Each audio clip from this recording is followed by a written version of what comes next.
Hello everyone, Hi there. and welcome to some very ancient things. We'll call it we've got vintage. Here. Yeah, vintage. We'll go, yeah, vintage is better. This is a very old game as we're moving into now. Which is a tough one to Keen. notice. Oh. Keen started off as a PC port for Super Mario Bros. 3.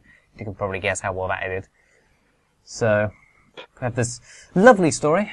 Feel free to pause at any point, if need be. Where this young boy with very high IQ is Commander Keen, Defender of the Galaxy. The whole galaxy? Yeah, the whole galaxy, I think. And, whilst going on a little reconnaissance mission around Mars, he was shot down by some Vorticans, those strange dog-like creatures on the right. I see. And they have stolen parts of his ship. And I guess we're getting those parts of the ship back. Yep, we need to get them back, so let's enter into a lovely 1990 game. I think we won't be employing tiny onion men for this one. No. So, Commander Keen is very basic. It has numerous amounts of levels. It's pretty old, definitely. I see that you can walk and you can jump. That's really more or less about it, with the exception of maybe like one or two things. And there's a usual host of strange creatures we can encounter, such as the Yorps. The Yorps just push you around unless you jump on their head. Yeah, they seem fairly non-threatening. Yep. And over the course of the game, there's the standard galactic alphabet, which I will translate as we come across it. The ska. Yeah. Saga. Ska. It's pretty much the letters of the English alphabet, but with just a couple of bits removed, just to make it look a bit more alien. It's like created like an afternoon or whatever. Yeah, it's a long tradition.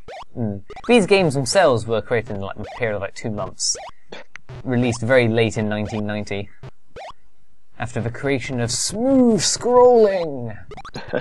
It's probably one of the most important things for video games.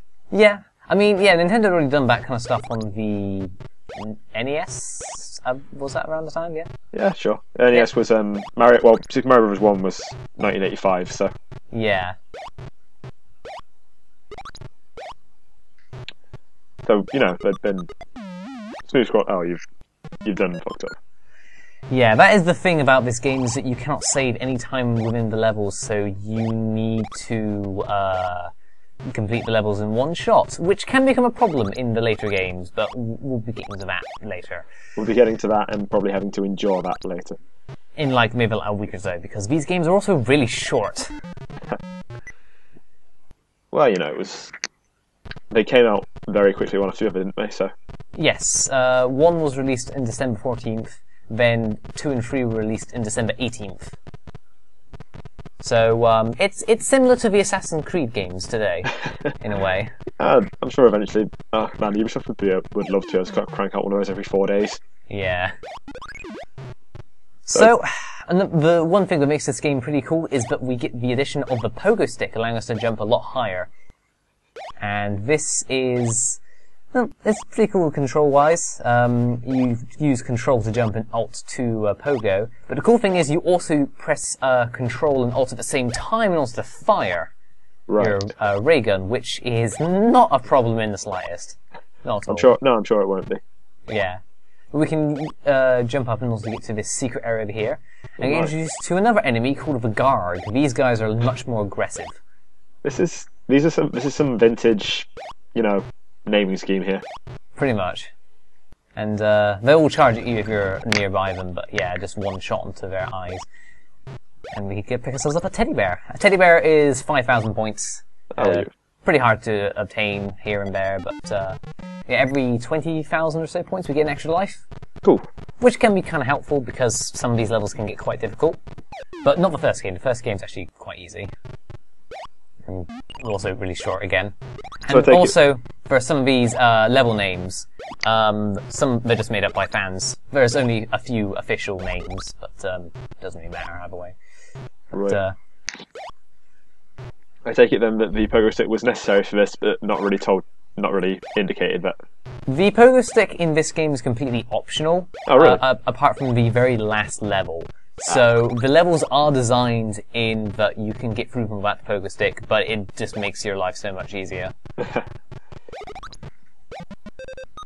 And pick ourselves up a key card. Each of the key cards have got one of the letters of the alphabet on it. I believe the yellow one's got A on it or something. And there's a lovely little robot butler. He just pushes you around and can't keep his hat on. Are you sure he's a butler? Yes, there is like an official like names for these kind of people. I'm trying to remember vaguely what they are. Right. But yeah, he is some kind of butler because yeah, the Yorps used to be under the oppression of the Gargs, and they also have lots of robots to help in like menial tasks and stuff like that. Okay, I see. I follow. Mhm. But and do you have to? I see another ray gun, but we've already got a ray gun. Yep. We can pick that up during the levels, and that allows us to fire on enemies and stuff like that and kill them. Right, but you just fired on an enemy without it, didn't you? Without picking one up from this level. They carry over. Oh, right. You get 5 shots per ray gun. Right. Yeah. Okay. So we get another 5 shots now. Great. And that's really about it for Commander Keen. It is a pretty basic game, but I will say it's just a lot of fun. I really enjoy most of these games. I enjoy the almost Pepsi cans. Yes, they're. That's the thing, because during development, this game also used to be called like Dangerous Dave in the copyright infringement kind of thing, because it used to be a Mario Bros. So they decided to carry on with the Mario port anyway, in a way. Right. And yeah, so they kind of like modified it in that way, just making just a complete skin of Super Mario Bros. Until they eventually thought, okay, let's not get sued and actually just make a proper game. You say we have the tools necessary. Yeah, you say it was meant to be like a port of Mario, but it doesn't really look like it plays anything like Mario. No, it's definitely changed a lot. Yeah. Because they went through this in like September, and between September and December, you can do a lot in these games. Okay, sure. And I see some kind of coyote man. That is Vorticon. Vorticon. Right. That's their names. And they take 4 hits to kill. Oh, man. They are dangerous enemies. And we have our first item. Once we collect all 4 of those, then the game will be complete. So there's quite a lot of optional levels. We will be going through all the levels, exploring them as much as possible and stuff like that. Right.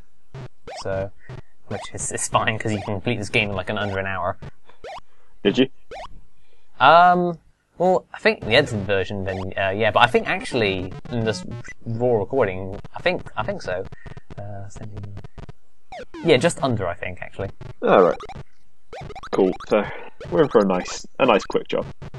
Basically, I mean, I don't expect this to, like, last for much longer, but that's the thing. That's what you do when you plan on doing all 9 Keen games.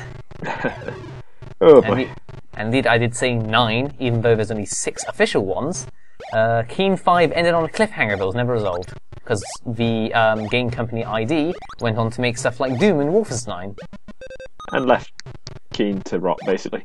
Pretty much. He's been referenced a bit here and there, and the creator has expressed interest on, wanting to continue the series, but this never really happened. Right. So, alas. Would you kickstart a reboot? Possibly.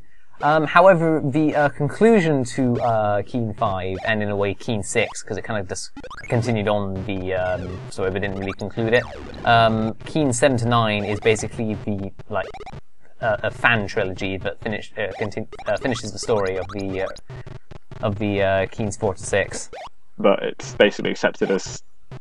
Yeah, it's as good as a conclusion we're going to get, really, honestly. So yeah, we don't have to kill those guys, but sometimes they annoy me, so I just feel like, And we're not going to be really hurting for ammo in this game. No, it seems like there's quite a few ray guns around. Mm-hmm. And we're going to need them. So there's going to be one of those guys at the end of every level from now on. At the end of a level, they are guarding one of the ship components. So we can either find a way to get around them, or just kill them. Ah, right. And a bit risky, since, of course, one thing about Keen is that he dies to one hit. To anything. So it's a dangerous game we're playing, that's for sure. Would you say it's the most dangerous game? No. Oh, well. Well, never mind, man. But this video is fairly short, mainly because we're going through the fairly quick first few levels. I mean, aren't we already like half done with the game? There's 16 levels in total, and we've done 6 of them. I meant So we've got two parts out of ship parts out of 4. Yeah. So there we go. I'll see you tomorrow for a new episode. Okay.